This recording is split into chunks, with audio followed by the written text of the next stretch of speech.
All right, so the product and quotient rule is a key concept for simplifying radicals, and it says that you can split it up or you can put it together if you have a product, meaning that you have multiplication, or if you have a quotient, meaning that we have division.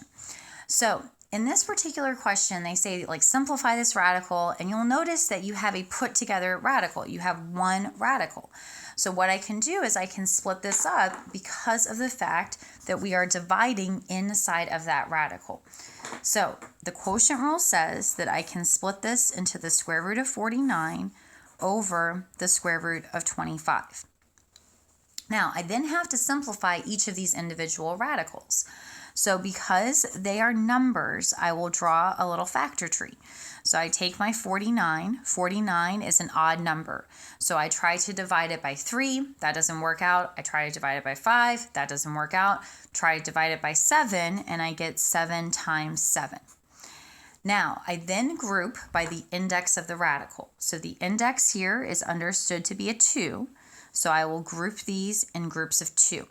So I have 2 7s, so that means I have one copy of a 7 outside of the radical. So the square root of 49 will just become 7.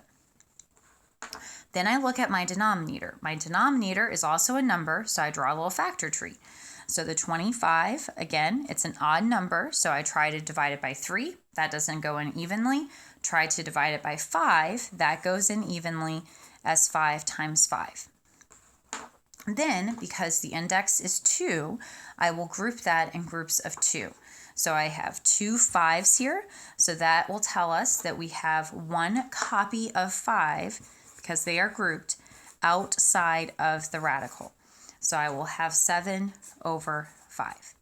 So the square root of 49 over 25 becomes 7 over 5. All right, let's look at one more here. So let's say I have the square root of 5 over 81. So my first step is, they will usually say like use the quotient rule to simplify, but the first step really is to notice that I have one radical, I have division, so I want to deal with this piece by piece. So I want to split it up into the square root of 5 over the square root of 81. And then I will try to simplify each individual piece.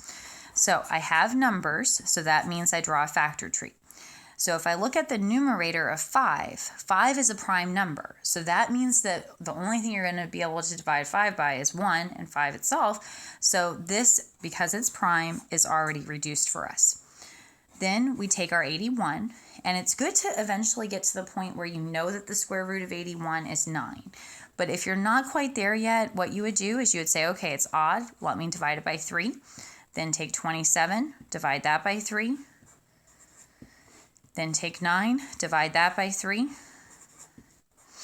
And so we get